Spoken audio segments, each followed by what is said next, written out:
Welcome back to the deep dive. We grab your sources, dig in, and pull out the best bits of knowledge for you. Today, we're zeroing in on this really fascinating ancient story. It's from the book of Nehemiah, Chapter 6. We've got some notes here on how it connects to our lives right now. Yeah, absolutely. So we have this material about one guy basically facing intense pushback while he's doing this incredibly important job. And our mission, for this deep dive is to unpack how that opposition actually showed up, look at how we handled it, and we'll see what lessons we can pull out, things to encourage us, maybe strengthen our faith and help us stay obedient when, we face resistance. That's a great way to put it. Nehemiah 6 is, well, it's like a master class in staying focused when people are actively trying to stop you. And it's so practical, whether you're building something, literal like a business or maybe something more figurative like your character or a project. Okay, so let's dive in. Where does this chapter pick up? Right. So the scene is Jerusalem. Nehemiah is leading this massive project, rebuilding the city wall. Super important for safety, for identity. And he's got enemies. Sanballat, Tobiah, Geshem. These guys really, really don't want this wall finished. Exactly. They'd tried other things before, like open opposition, but the wall is almost done now, so their tactics have to shift. First, they try distraction. It's pretty clever, actually. They keep inviting Nehemiah to meet them out on the plain of Ono. Says they just want to talk. But the text makes it pretty clear, doesn't it? They weren't planning a friendly chat. It says they thought to do him mischief. Yeah, mischief is putting it mildly. They weren't interested in talks at all. They just wanted to get him away from the work, make him vulnerable, stop the progress. And they asked him 4 times? That's some serious persistence. 4 times, and each time, Nehemiah gives this incredibly focused answer. It's famous, really. What does he say? He says, I am doing a great work so that I cannot come down. Why should the work cease whilst I leave it and come down to you? Wow. Just straight up, I'm busy with something important. Exactly. A powerful refusal to get sidetracked by, what he clearly saw as a deceptive invitation. Okay, so distraction doesn't work. 4 strikes. What's plan B for these guys? This is where it gets, really nasty, right? Oh, yeah, they escalate. Big time. The 5th time, they don't just send a message, they send a servant with an open letter. An open letter. Why open? That seems pointed. Totally pointed. It was meant to be read by others to spread the contents publicly, to sow fear and suspicion, and the letter accuses Nehemiah of plotting rebellion against the Persian king, says he's building a wall so he can become king, that he's even appointed prophets to declare it. Whoa. And they add that Geshem, or Gashmu, is spreading this rumor among the surrounding nations. Then they propose a meeting to take counsel together before they, report him. That sounds terrifying. Accusations of treason. How on earth did Nehemiah handle that? What? That could get him killed. You'd think he'd panic, right? Or maybe write a long defense. But no, his response is super direct. He sends back a message saying, basically, there are no such things done as you say, you're just making it all up in your own heart. He calls out the lie. Just denies it flat out. Flat out. He recognizes it for what it is. A fabrication designed purely to make them afraid, to make them stop working, to weaken their hands, as the text says. And importantly, his response isn't just denying it. What does he do immediately after? Right after calling out the lie, he prays. Simple, direct. Oh God, strengthen my hands. Not destroy my enemies or prove my innocence, but strengthen my hands. Exactly. It shows where he's drawing his strength from. Not his own cleverness, not his reputation, but directly from God. That's a huge lesson right there. When the heat is on, turn to God for strength to keep going. But the pressure didn't stop there, did it? It wasn't just these external enemies. The sources mention another threat, kind of, from the inside, maybe more spiritual. Yeah, this part is fascinating. He goes to visit a guy named Shemaiah, who's apparently shut up in his house, and claims to have a prophecy for Nehemiah. Okay, a prophet. What's the message? Shemaiah says, the enemies are coming to kill you tonight. We need to hide.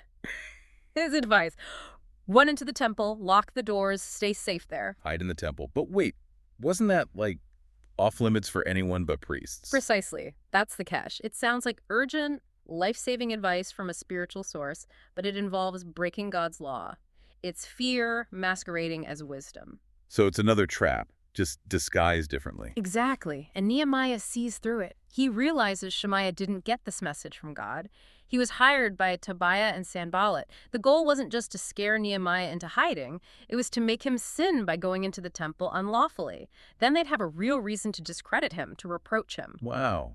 Yeah, That's insidious, using fake spirituality to try and trip him up. it really is. But Nehemiah's response is incredible, just rock solid. What does he say to Shemaiah? He says, "Should such a man as I flee, and who is there that, being as I am, would go into the temple to save his life? I will not go in." Powerful. He refuses to let fear make him compromise his integrity or his obedience. He stands on who he is and what he's called to do. Yes. And again, he prays. He asks God to remember Tobiah, Sanballat, Shemaiah, and even mentions another false prophetess, Noadiah, who were all trying to put him in fear. He recognizes it as another wave of attack. And there was even more going on, wasn't there? Something about nobles within Judah itself. Right, talk about complex. Some of the nobles in Judah were actually allied with Tobiah because of marriage ties and things like that. So they were writing letters to Tobiah, basically reporting on Nehemiah, and Tobiah was writing letters back to them, trying to stir up fear and undermine Nehemiah from within his own team. Man. So pressure from outside enemies, public slander, fake prophecies, and betrayal from inside. Yeah. It was coming from everywhere. A total multi-front assault. Yet, despite all of that, the distractions, the lies, the hired prophets, the internal stuff, what happened to the wall, It got finished. In just 52 days, which is like unbelievably fast. astonishingly fast. And the sources say when the enemies and all the surrounding nations heard about it, they were much cast down in their own eyes. Why? Because they perceived that this work was wrought of our God.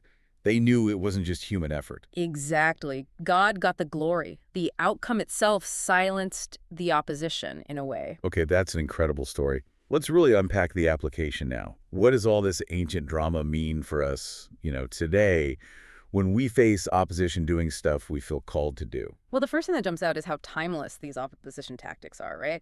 Distraction, deception, intimidation.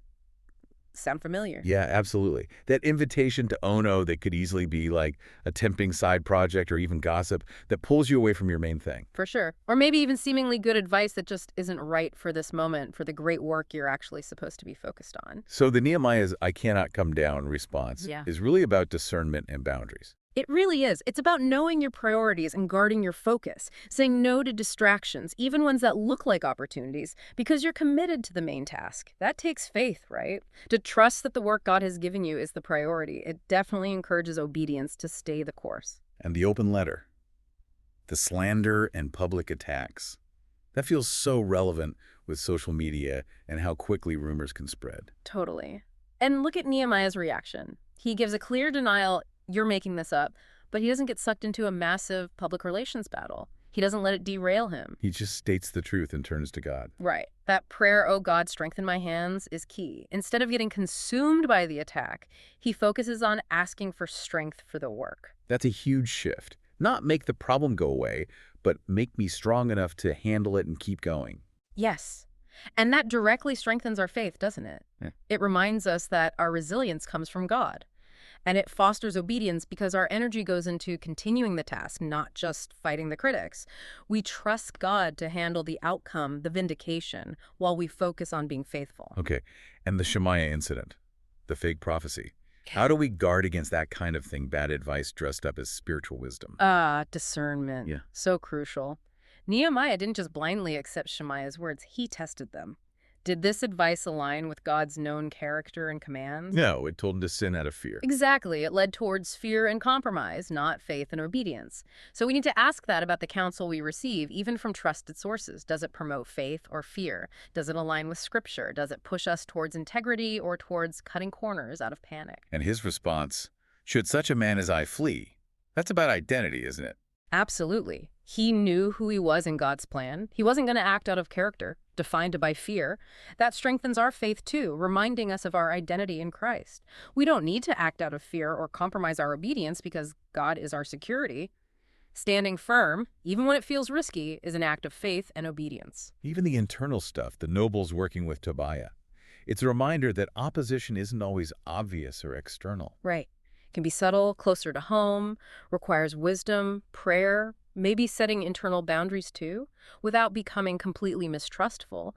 Nehemiah acknowledged it in prayer, but kept his focus on God's strength for the main task. And the end result, the finished wall, the enemies recognizing God's hand. That's the ultimate encouragement, I think.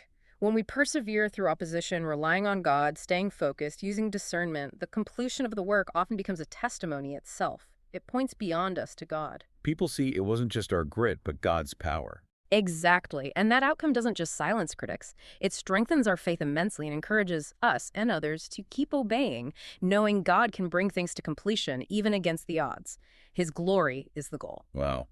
So much there. Discernment, focus, praying for strength, not escape, testing advice, standing on our identity, and letting God get the glory through our perseverance. Yeah. Really powerful lessons from just one chapter. It truly shows that obedience often involves facing resistance, but sticking with it, rooted in faith and dependence on God, allows him to do incredible things. Things that even the opposition has to acknowledge are from him. Makes you think, doesn't it? It really does. So thinking about your own life right now, where you may be facing some opposition or distraction or maybe even confusing advice while you're trying to do something important, something you feel God's leading you in. How could applying Nehemiah's approach, maybe that clear, I cannot come down, or that focused prayer, oh God, strengthen my hands, or that refusal to compromise out of fear, how could that help you persevere in obedience and trust God more right now?